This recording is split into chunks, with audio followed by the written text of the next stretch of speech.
É isso aí. Na sexta-feira, a gente teve o nosso encontro da virada.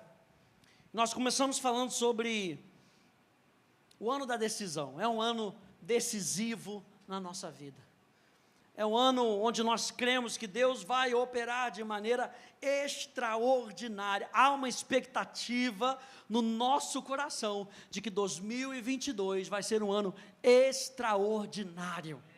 E nós estamos nessa sequência, vendo sobre um ano de decisão, um ano decisivo.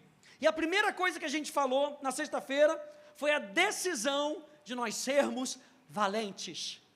A decisão de nós agirmos pela fé. A decisão de que nós vamos ver se cumprindo na nossa vida tudo aquilo que Deus prometeu, que nós temos uma mensagem.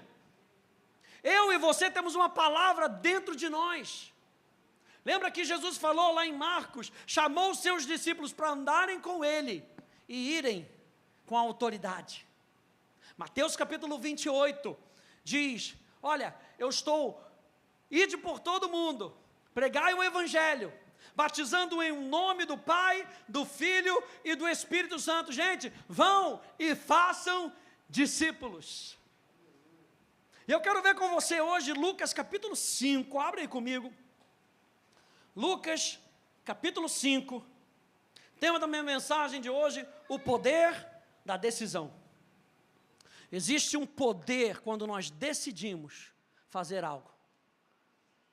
E eu quero ver isso com você aqui em Lucas, capítulo 5.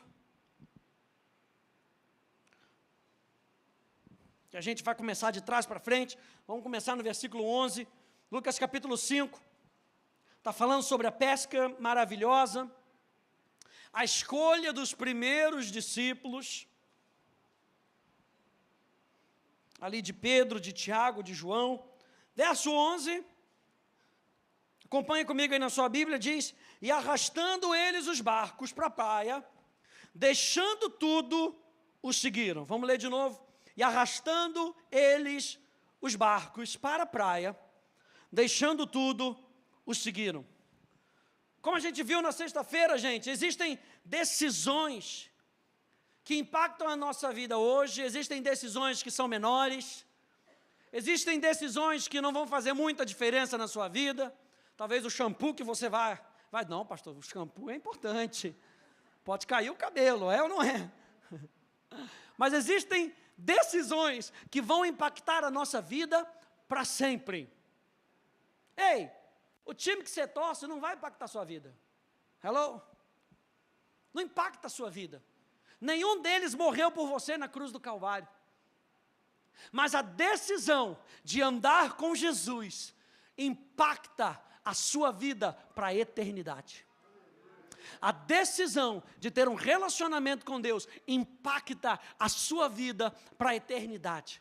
Sabe por quê? Porque o nosso futuro verdadeiramente começou quando nós dissemos sim para Jesus. Aí o seu futuro verdadeiramente começou. Aí o céu começou assim, se instalou dentro de você. Então, gente, existem decisões que impactam a nossa vida para sempre. E as decisões que duram têm um propósito específico atrelado a elas. É ou não é? Olha, eu preciso emagrecer, glória a Deus. Gente, início de ano.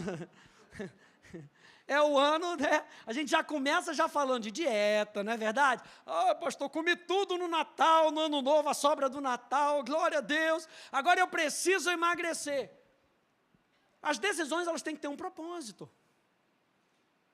Por exemplo, a gente fala de emagrecer, a gente está brincando com isso, a gente fala de emagrecer. Mas uma pessoa que precisa fazer um exame, e aí ela precisa perder peso, porque se não perder peso, o exame não autoriza, a pessoa passa, gente, ela fica sem comer, fica sem beber água, porque ela está precisando daquilo. Então, decisões, para que elas possam ser duráveis, elas precisam ter propósito na nossa vida. Muitas vezes as decisões que nós tomamos, elas não são duráveis porque não são atreladas a ela propósito. Então nós precisamos ver com a perspectiva de qual é o propósito da decisão que eu estou tomando. Nunca vamos ser bem-sucedidos em nada sem que sejamos decididos a alcançar o propósito.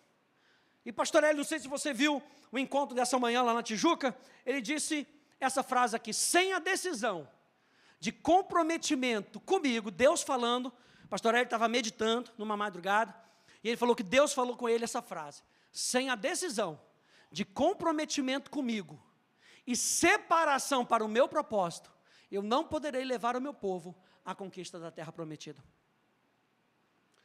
Ou seja, existe um desejo da parte de Deus: eu quero levar você para a terra prometida. Mas existe algo que eu e você precisamos fazer. E isso começa na nossa decisão. Diga comigo: começa na minha decisão. Então Deus tem um propósito, eu sei que planos eu tenho a vosso respeito, planos de paz e não de mal, para dar o fim que vocês desejam. Mas a gente não consegue ver esse fim se nós não decidirmos caminharmos até o fim. Não importa o que aconteça na nossa vida, esse não é um ano para você desistir. Aleluia. Alguém está me escutando nessa noite? Esse não é o ano para você desistir. Esse é o ano para você ir até o fim. Esse é o ano para você ver o propósito de Deus se estabelecendo na sua vida. Olha, você não sai daqui enquanto não me abençoar. Sabe Jacó lutando com o anjo? Não te deixo ir enquanto você não me abençoar.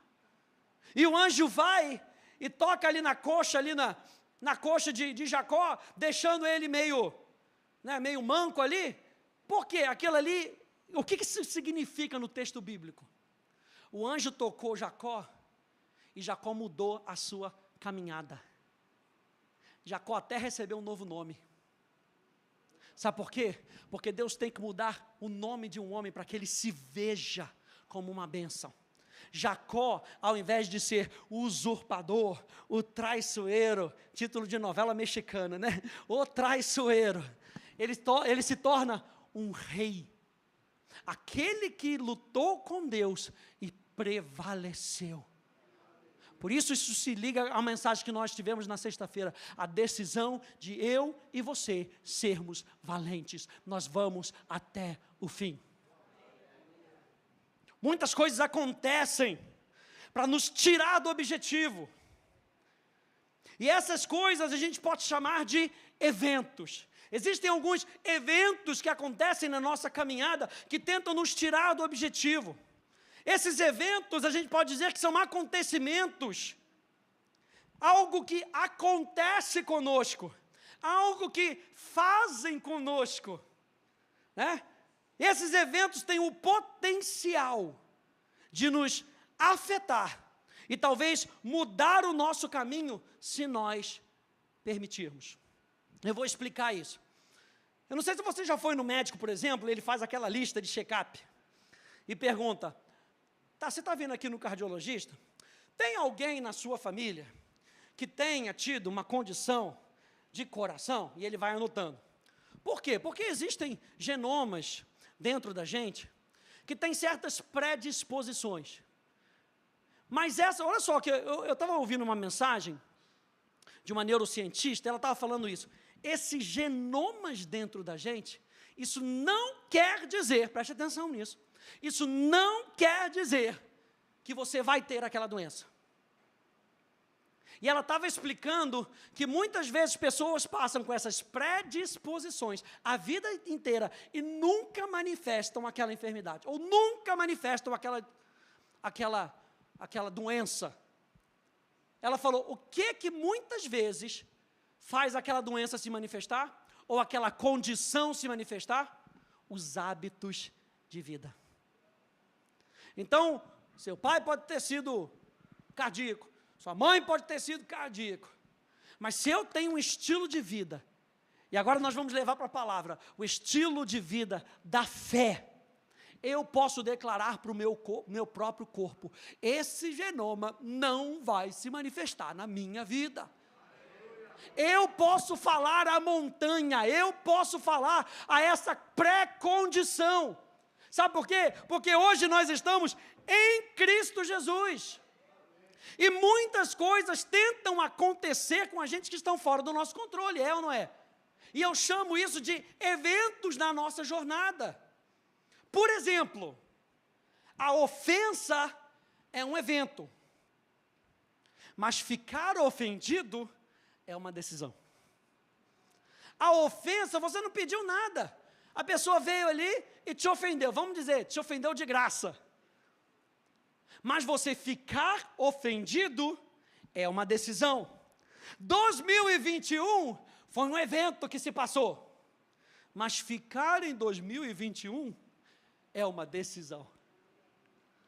Frustração é um evento. Se frustrar com as pessoas é um evento. Mas ficar frustrado é uma decisão. Receber Jesus pode ter sido um evento, mas ser um discípulo é definitivamente uma decisão de fazer Jesus o nosso Senhor todos os dias. Olha só isso, gente. O momento da sua decisão abre portas para o seu futuro. Naquele momento que você decide, a sua vida muda por completo.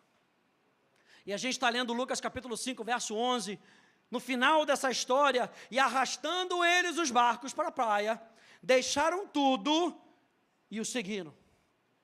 E deixar tudo, gente, para os outros, significa apenas que você saiu do barco e andou atrás de uma pessoa. Eu estava meditando nesse texto e pensando, o que significa deixar tudo? Porque para você que tomou a decisão, é uma coisa. Para as pessoas que estão ao seu redor, pode ser outra coisa. Nesse contexto aqui, para eles, mudou a vida deles por completo. Para as pessoas que estavam ao redor, eles só tinham deixado o barco. Deixaram o barco e seguiram uma pessoa. Ei, você está indo fisicamente para a igreja, você está orando no seu quarto, para você, muda a sua vida. Para as pessoas que estão ao seu redor, às vezes as pessoas não entendem. Mas você vai para a igreja de novo? Mas você vai orar de novo? Mas não, já orou de manhã, vai orar de tarde, vai orar de noite? As pessoas ao redor não entendem. Olha só o que diz 1 Coríntios capítulo 2.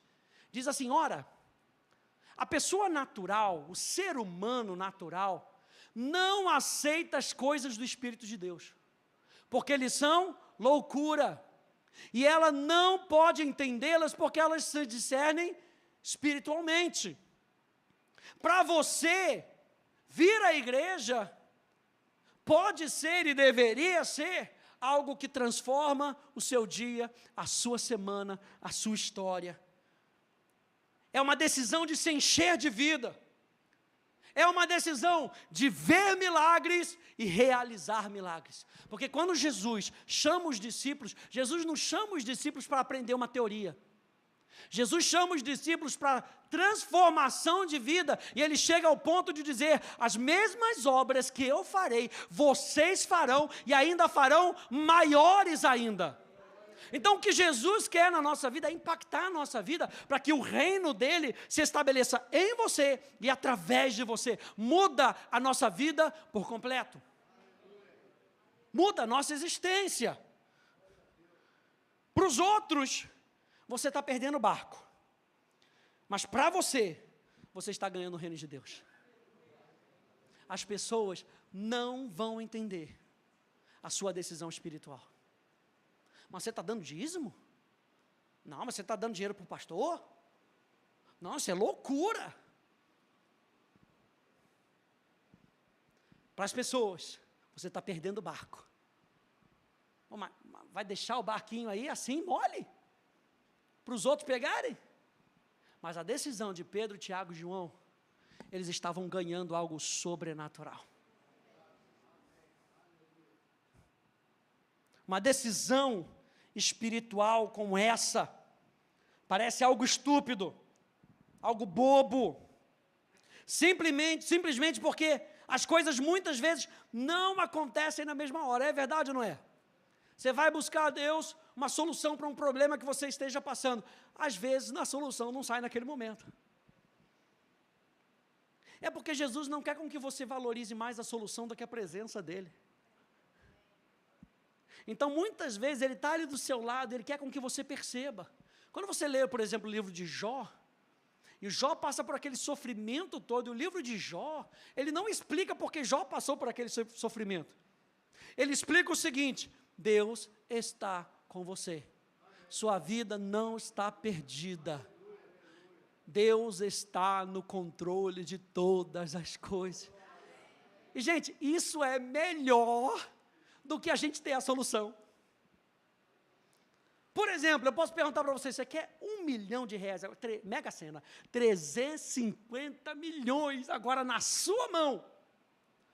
Ou daqui a um tempo eu posso te dar uma maquininha, legalizada pela Casa da Moeda do Brasil, onde você vai poder imprimir o seu dinheiro. O que você quer?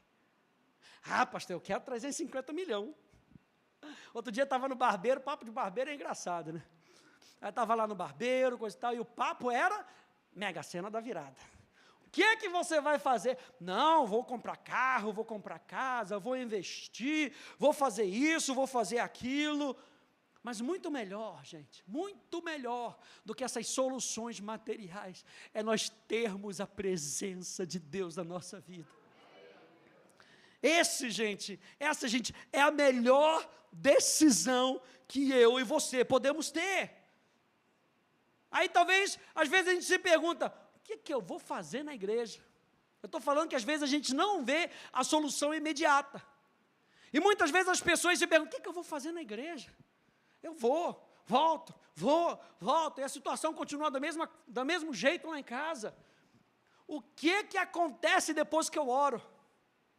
Às vezes até choro, mas o negócio ainda não está solucionado.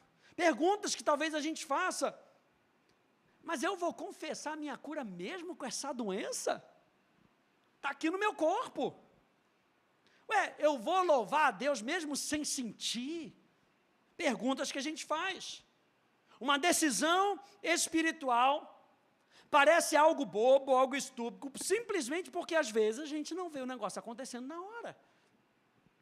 Mas eu e você, durante esse processo, durante esse ano, nós precisamos ter algo certo no nosso coração. Deus está conosco. Deus está conosco. E você vai ouvir isso aqui, mês após mês. Deus está conosco. Número 1, então, eu falei sobre a decisão de nós sermos valentes. A segunda coisa, o segundo ponto, que eu acho importante da gente ver nesse texto bíblico, é que nós precisamos tomar a decisão de fazer o que está ao nosso alcance. A decisão, número 2, de fazer o que está ao nosso alcance. Onde é que tudo começou? Gente, onde é que tudo começou para esses discípulos, que terminaram tomando uma decisão de deixarem tudo? Não aconteceu do nada. Vamos ler lá do capítulo 5, verso 1. Vá um pouquinho mais lá para cima. Lucas capítulo 5, verso 1. Diz assim, até o verso 3.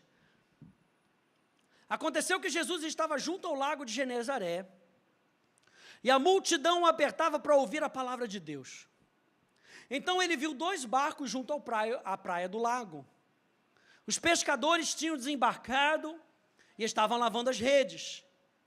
Entrando num dos barcos, que era o de Simão, Jesus pediu-lhe que o afastasse um pouco. Diga aí, um pouco. Jesus pediu-lhe que o afastasse um pouco da praia. E assentando-se do barco, ensinava as multidões. Então, gente, veja isso. Jesus não pediu algo enorme deles. Ele pediu um pouco. E muitas vezes a gente quer um profundo, sabe? A gente quer o muito, a gente quer o extraordinário, a gente quer o sobrenatural, a gente quer máquina de fumaça, luzes piscando, atenção, cheguei. Quando Jesus pede pequenas decisões da gente todos os dias.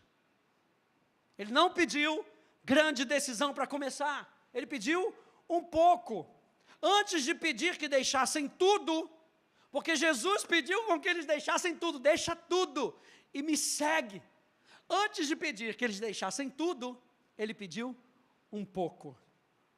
Antes de pedir que a gente entregue toda a nossa vida para Ele, Ele usa a mim e a você, para a gente falar para um parente nosso, para um amigo nosso, vai lá na igreja, é um pouco. Ei, ouve essa mensagem, já sentiu essa direção de Deus?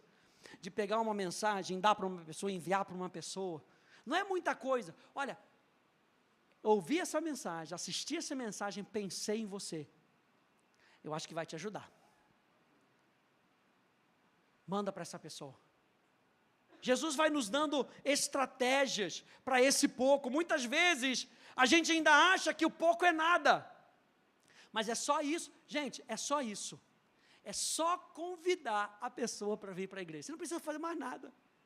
É o pouco. Jesus está pedindo pouco. Mas pastor, e aqueles grandes evangelistas? Você acha que o grande evangelista começou como?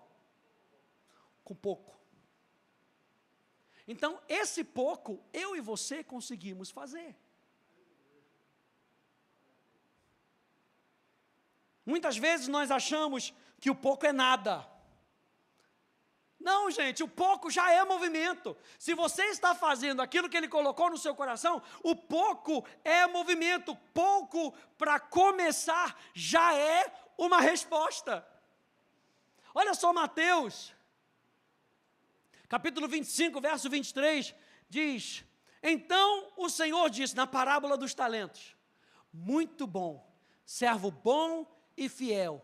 Você foi fiel aonde? No pouco, sobre o muito te colocarei. Ei, o pouco com Jesus já é muito. Ele diz, venha participar da alegria do seu Senhor. Ele quer com que você participe. Gente, esse pouco que você faz, você não sabe como o céu entra em festa, porque essa pequena decisão pode impactar a vida de outras pessoas para sempre, e você está sendo instrumento para isso.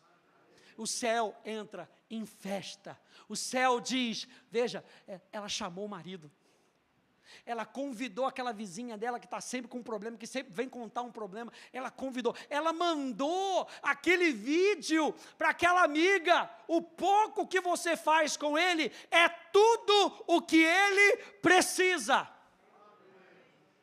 Se você faz o pouco, sobre o muito eu te coloco. Abre comigo em João capítulo 6, por favor. Vá um pouquinho mais para frente, João, capítulo 6. Eu quero ler esse texto com você, para você se lembrar dessa verdade. Aqui a passagem da multiplicação dos pães, multiplicação dos peixes.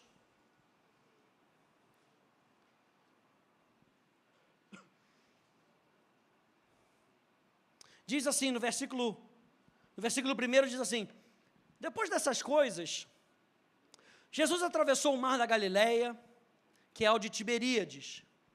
Uma grande multidão seguia, porque tinha visto os sinais que ele fazia na cura dos enfermos.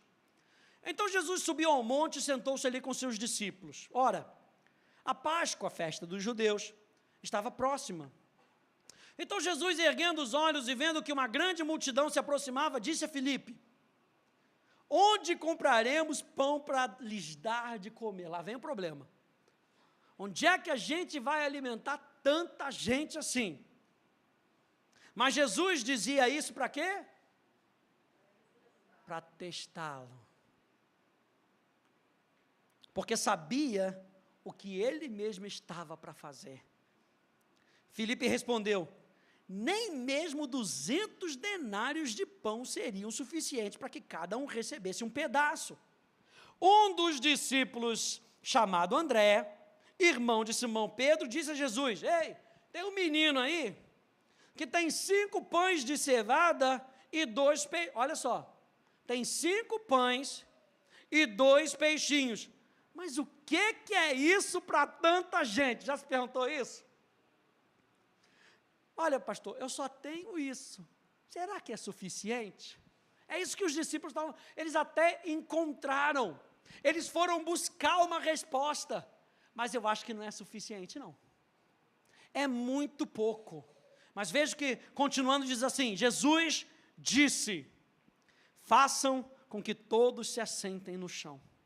Havia muita relva naquele lugar. Assim os homens se assentaram e eram quase 5.000. Então Jesus pegou os pães e, tendo dado graças, distribuiu-os entre eles, e também igualmente os peixes, tanto quanto queriam. Quantos pães tinham? 5. Quantos peixes tinham? 2. A Bíblia diz que Jesus pega os 2, e ao invés de reclamar, e ao invés de olhar para a situação e dizer, é muito pouco, não dá para fazer nada, ele apresenta para Deus. A palavra dar graças ali, eucaristeo, é da onde a gente tira a palavra eucaristia, que é a palavra dar graças, agradecer. Ele pega e ele coloca diante de Deus, e ele começa a dar graças. Senhor, muito obrigado, porque toda provisão vem de Ti, minha imaginação, toda provisão vem de Ti. Senhor, Tu podes fazer aquilo que Tu declaras na Tua palavra, que Tu colocaste no meu coração. Então, Senhor, eu Te dou aquilo que eu posso Te dar, e Você faz o milagre. Amém. E a Bíblia diz que eles foram tirando, e deu para eles, tanto quantos eles queriam. Quer repetir, meu filho? Pode repetir, seu Macfish. Pode pegar. Quer 2? Ah, meu filho quer mais um. Está na fase da adolescência? Pega 3. Dá para o menino. A Bíblia diz que eles comeram tanto quanto eles queriam. Ei, quem parava a bênção eram eles. Quando eles falavam assim, estou cheio, acabou. Eu e você em 2022 vamos experimentar tudo quanto Deus disse que nós vamos experimentar. E quando você disser, é o bastante, aí para. Porque o nosso Deus é um Deus da suficiência, da ampla suficiência. Não há limites para a bênção de Deus sobre a sua vida. Não há limites para Deus se manifestar na sua vida. Não há limites. Eu e você, nesse dia, podemos decidir experimentar tudo o que Deus tem para nós. Meu Deus do céu. Aí ele disse aqui no verso 11, então Jesus pegou os pães e, tendo dado graças, distribuiu entre eles, e também igualmente os peixes, tanto quanto queriam. E quando já estavam satisfeitos, Jesus disse aos seus discípulos, recolham os pedaços que sobraram, para que nada se perca. Assim, pois, o fizeram, e encheram 12 cestos de pedaços dos 5 pães de cevada, que sobraram depois que todos tinham comido. Eu fico imaginando agora os discípulos tendo que voltar para a casa do menino, os discípulos carregando com aquela cara de tacho, sabe? E o menino voltando, ele só tinha um cestinho pequenininho, e os 12 tendo que voltar atrás com 12 cestos grandes, voltando atrás, e o menino como? Mãe, cheguei. Aí entra 12 caras dentro da casa da mãe. O que é isso, meu filho? Jesus aconteceu. Mãe, você não vai acreditar. Quando os discípulos pediram o meu pãozinho e pediram o meu peixinho, eu senti um negócio no meu coração, minha imaginação, eu senti um negócio no meu coração, e eu senti de dar o meu pãozinho e o meu peixinho. Olha só o que aconteceu, mamãe. Aí não só é impactado os 5.000, os 12 são impactados, e a família do menino ainda é impactada com um testemunho que ele carrega para dentro de casa. Eu e você vamos ver os milagres acontecendo em 2022, você vai carregar para casa, e os seus familiares, os seus parentes, vão ver com os seus próprios olhos, aquilo que está acontecendo na sua vida e através de você. Ei, esse é um ano para a gente acreditar que o sobrenatural vai encher a nossa casa. Meu Deus, vai encher a nossa casa. Muitos falam que não tem, mas na realidade podem começar com pouco. Uma vez eu estava conversando com um amigo meu, e ele falou um negócio que eu falei, gente, é isso mesmo. Sei lá, você quer comprar uma televisão, pastor, sempre tive o sonho. Minha televisão lá em casa é de tubo ainda, pastor. Mas eu sempre tive o sonho de ter uma televisão de 50 polegadas, pastor, Smart TV. Aquela que no controle está escrito assim, Netflix. Eu aperto, já aparece o Netflix. Eu fui pesquisar uns R$3.000, mais ou menos. 50 polegadas. Pastor, só que eu não tenho muito dinheiro. Quanto que você tem? Se você separar, vou falar um negócio esdrúxulo, mas é uma decisão. Se você separar 50, não diminui não, gente, por favor, meu Deus do céu. Ah, glória a Deus, aleluia, o Senhor ouviu a minha voz. Se você separar R$50 por mês, em 5 anos, pastor, 5 anos é muito tempo. Você já esperou 10 e não fez nada? Se você tivesse juntado R$50 lá atrás, em 5 anos você já tinha televisão smart com controle que diz Netflix. Olha aí, está vendo? O pouco que você tem pode produzir algo lá na frente. Não desmereça o pouco. Outra coisa que eu vou falar, gente, olha aqui para a gente hoje, não desmereça os pequenos começos. O tempo que a gente começou, né, lá no prédio lá do Lu e da Rê, né, Dona Irena abençoando a gente lá, o Alex, pequenos começos, dava para 20 pessoas por culto. Glória a Deus, a gente começou, já teve que fazer logo 2 domingos, 2 cultos. Não desmereça os pequenos começos. Não desmereça a casinha que você comprou, mas é pequenininha. Não desmereça os pequenos começos, porque se você for fiel no pouco, Deus vai te colocar sobre o muito.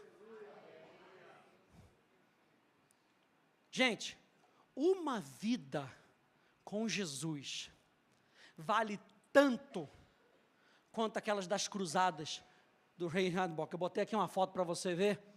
Isso aqui é uma das cruzadas na África, do missionário, do evangelista Reinhard Bonk, que hoje é administrado pelo Daniel Kolenda. Uma vida que você ganha para Jesus é tão importante quanto o ministério de um homem que faz uma campanha evangelista para 1 milhão de pessoas. Quando Deus olha Daniel Kolenda, Reinhard Bonk, e olha para você, é o mesmo valor. Não desmereça os pequenos começos. Não desmereça as pequenas coisas. Eu vou colocar aqui na tela, está até com QR Code. Eu não sei se você sabe, mas no site do pastor Hélio, heliopeixoto.com, a gente tem um material gratuito para você poder baixar.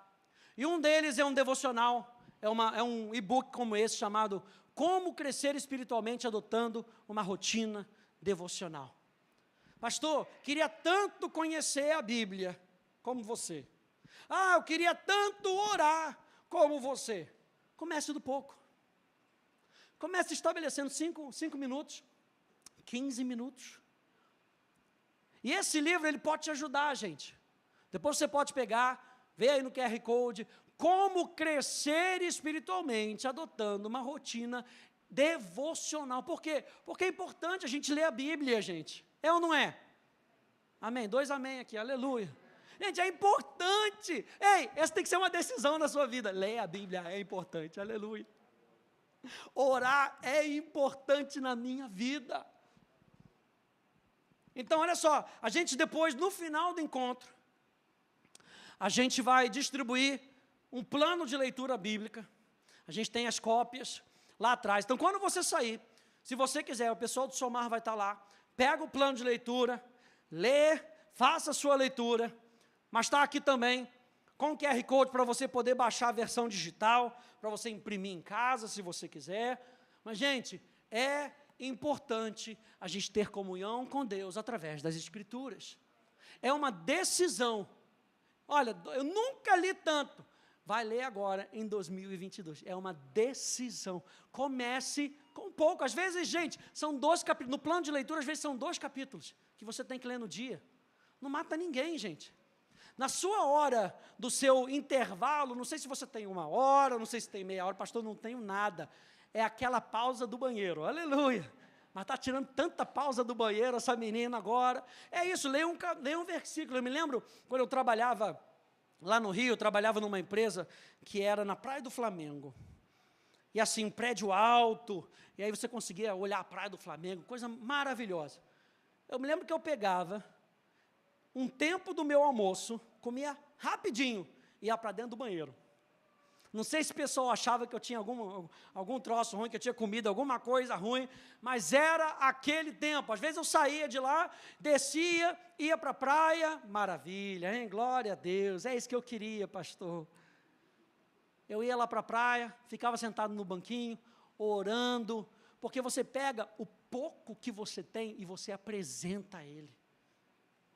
Então, gente, vamos orar mais, vamos ler mais a Bíblia. Olha, lá no site do Pastor Hélio tem devocionais diários. Gente, quer moleza?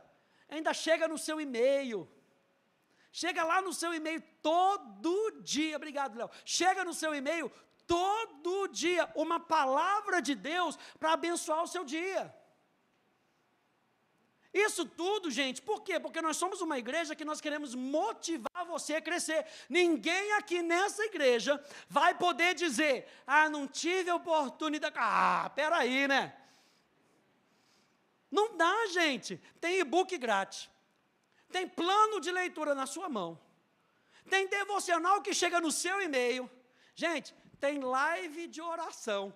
Todos os dias, no YouTube da academia, 10 horas da manhã. Não sei nem se você já percebeu que a gente participa. Aleluia. Direto de Ribeirão. Aleluia. Ou seja, para motivar, é para ler a Bíblia, é para crescer espiritualmente, é para meditar na palavra, é para orar. Faça aquele pouco que você sabe que você pode fazer. E uma última coisa. Gente, pequenas decisões nos levam para próximas oportunidades. Volta lá comigo em Lucas capítulo 5, por favor. Lucas capítulo 5.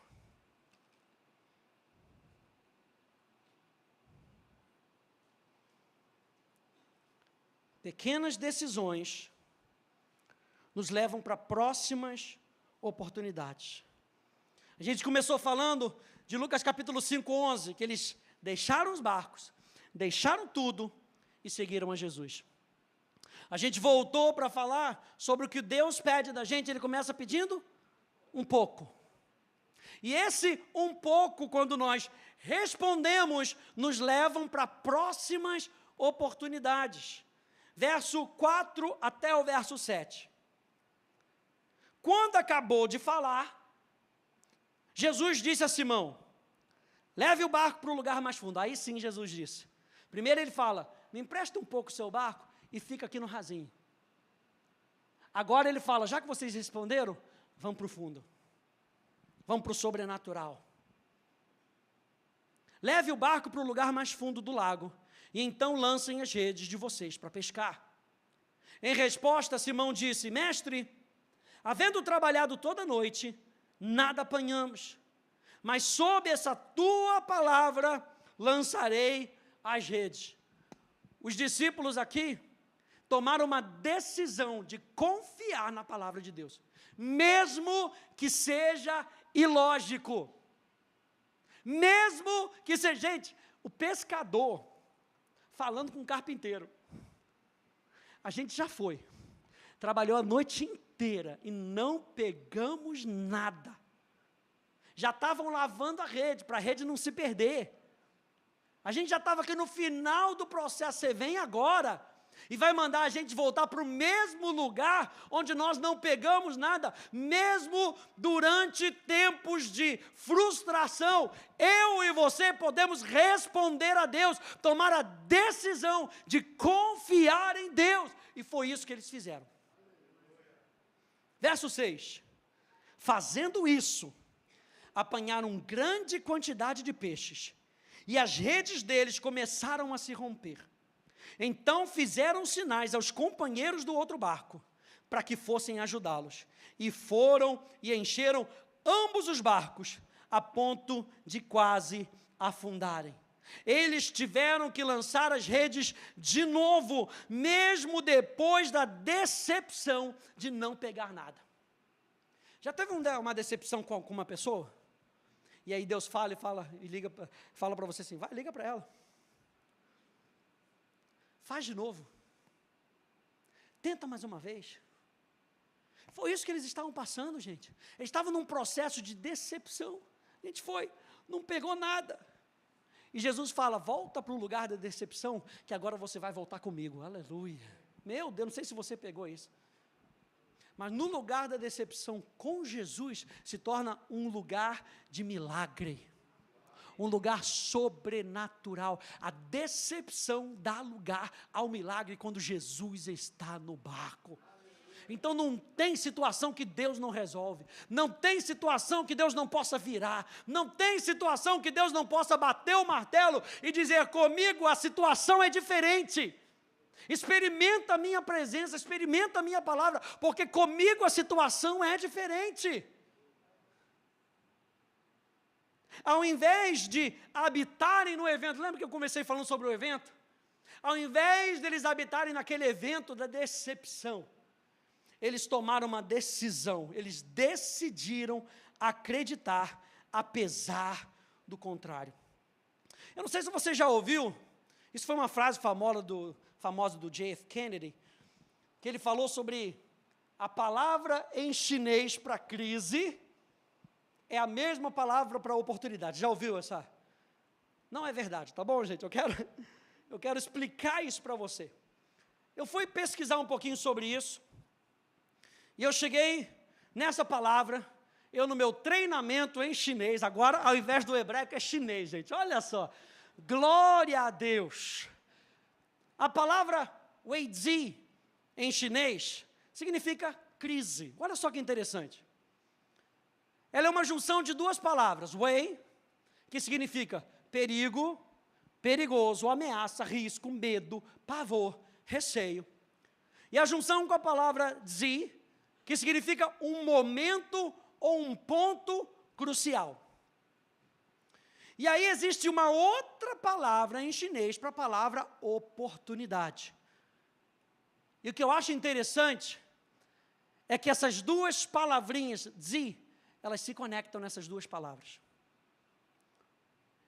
Então, olha só, a palavra oportunidade, zihue, significa um momento, olha ela aí de novo, um ponto crucial. E a palavra possibilidade, ser capaz, algo provável, ter a certeza de juntar-se, reunir-se, união, associação. E aí eu fiquei pensando sobre isso. Vamos voltar aqui. Onde é que o medo se torna crise? Porque eu e você podemos ter medo, é ou não é? Você vai atravessar a rua, se não te der medo de atravessar a rua, gente, sabe aquele medo que a gente chama de um medo benéfico de você ter que parar e olhar para os dois lados? Mas onde é que o medo se torna crise? Num momento ou num ponto crucial, onde você decide escolher o medo para viver.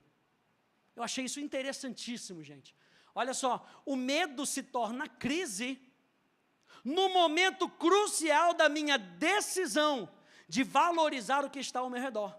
Aí entra a crise de ansiedade. O que é a crise de ansiedade? O medo do futuro. Onde é que o medo se torna crise? No momento que eu decido acreditar que eu não tenho sustento para o meu futuro, que eu não sei como vai ser o meu futuro. Olha, existe o perigo, outra palavra aqui para wei, perigo. O perigo só se torna crise no momento crucial, onde eu decido acreditar que eu não tenho segurança alguma. Aí eu acabo fazendo besteira. Aí entra a crise de pânico. E na crise de pânico, a pessoa corre, a pessoa se esconde. Eu fiquei pensando, por exemplo, não sei se você lembra naquele incêndio lá no Rio de Janeiro, foi no Rio de Janeiro, né? Do Joelma? São Paulo. Nem tudo de ruim, Léo, acontece no Rio de Janeiro, você está vendo? O pessoal entrou em pânico, por quê? Porque não via solução. que o pessoal estava em perigo, sim ou não? Sim. Mas como não via a solução, o pessoal entrou no pavor e virou uma crise. E a crise fez com que eles se jogassem da janela. Onde é que está o ponto crucial? Na decisão. Agora, a palavra para oportunidade tem o mesmo ponto crucial que a crise. Você pegou isso agora? A palavra oportunidade tem o mesmo ponto crucial que a crise. É aqui que a gente entra. É o mesmo ponto crucial. Então, eu e você, gente, nós temos que ver as situações onde é que Deus vai entrando para transformar, aí sim, a nossa crise em oportunidade. Onde é que ele encontra isso? No momento crucial da nossa decisão. Quando você estiver passando pelo vale da sombra da morte, decida acreditar que Deus está com você. Decida acreditar. Existe uma hora onde durante a crise, o medo não tem mais poder sobre nós. Essa partícula decisiva, ela está presente. Ainda existe um momento crítico. É aí que eu decido acreditar no que Deus diz. E é aí que nós dizemos, basta, a minha crise vai virar oportunidade. Olha só Romanos, capítulo 4, verso 17, até o verso 25, como está escrito: eu o constituí por pai de muitas nações, diante daquele em quem Abraão creu, o Deus que vivifica os mortos e chama à existência as coisas que não existem. Abraão, então, esperando contra a esperança. Ou seja, ele estava esperando contra a esperança do mundo. Creu para vir a ser a pai de muitas nações, segundo lhe havia sido dito. Abraão tinha uma palavra: assim será a sua descendência, e sem enfraquecer na fé. A pastora tem uma série maravilhosa, falando sobre os sinais da falência da fé. E Abraão estava no caminho contrário, sem enfraquecer na fé. Levou em conta o seu próprio corpo. O que diz esse texto aí? Ele está dizendo o seguinte: ele olhava para ele entendia que no natural ele não podia. No natural, Sara não podia. Levou em conta o seu próprio corpo já amortecido, tendo ele quase 100 anos, e a esterilidade do ventre de Sara. Mas veja, ele não duvidou por incredulidade da promessa de Deus, mas pela fé se fortaleceu, dando glória a Deus. Isso aqui eu acho fantástico, porque o texto ali dizendo, dando glória a Deus, no texto anterior, ele olhou para o corpo dele, e ele via que no natural ele não conseguia, mas ele se fortaleceu, não olhando para o seu corpo, não olhando para a sua situação, ele se fortaleceu, dando todo crédito a Deus, dando glória a Deus, dando todo crédito a Deus, estando plenamente convicto de que Deus era poderoso para cumprir o que havia prometido. Assim também, isso lhe foi atribuído para a justiça. Mas olha só, e as palavras lhe foi atribuído, foram escritas não somente por causa dele, mas também por nossa causa, aleluia. O que Abraão experimentou, ele não experimentou só por ele, ele experimentou para que eu e você tivéssemos um modelo da fé. Por isso Abraão é chamado o pai da fé, para que eu e você pudéssemos caminhar nessa mesma fé, visto que nós igualmente nos será atribuído, a saber, a nós que cremos naquele que ressuscitou dentre os mortos, a Jesus, nosso Senhor, o qual foi entregue por causa das nossas transgressões e ressuscitou para nossa justificação. Olha só que interessante também, a gente viu essa palavra aí do chinês, mas você sabia que, por exemplo, se você pegar uma palavra em inglês, a palavra depressed, deprimido e reordenar. Eu fiz isso. Você pega letra por letra e reordenar a palavra depressed. Ela pode significar I pressed on, ou eu avancei. Você pode transformar um deprimido em eu vou continuar seguindo. Se você decidir reordenar aquilo que o diabo colocou na sua frente. É uma decisão. Esse ano é um ano decisivo, onde a gente pega aquilo que o diabo tenta jogar no nosso colo, e a gente pega e a gente fala, Senhor, eu estou contigo, você é o meu livramento, eu vou ver com os meus próprios olhos a bênção do Senhor sobre a minha vida, e aquilo que o inferno tentou colocar sobre a minha vida, eu vou ver o sobrenatural. Olha só Filipenses, para a gente terminar, Filipenses capítulo 3. Irmãos, quanto a mim, não julgo ao vê-lo alcançado, mas uma coisa eu faço, esquecendo-me das coisas que ficam para trás e avançando para as que estão diante de mim. O apóstolo Paulo então diz, eu prossigo para o alvo, eu prossigo para o alvo. Essa palavra deprimido, para avançar, depressed, para I press on, é essa palavra aí, eu prossigo. O apóstolo Paulo aqui na versão em inglês diz, I press on, eu prossigo. Eu não vou ficar habitando no passado, eu não vou ficar habitando em 2021, eu não vou habitar na frustração, eu não vou habitar naquilo que o inferno quer jogar na minha vida, eu prossigo. O ano de 2022, gente, é para a gente progredir, é para a gente pressionar, é para a gente ver que as portas do inferno não vão prevalecer contra a igreja. Eu quero ver isso na minha casa, eu quero ver isso na minha vida, aleluia. Eu prossigo para o alvo, para o prêmio da soberana vocação de Deus em Cristo Jesus. Ponto número 2, gente. Então, faça o pouco que você sabe que pode fazer. Não fique parado no meio da jornada. Deixa eu terminar falando isso. Não fique igual o Mical, que ficou da janela, olhando enquanto Davi dançava perante a arca do Senhor. E porque Davi fez algo extraordinário, porque ele estava tão feliz, que a arca havia retornado para Israel.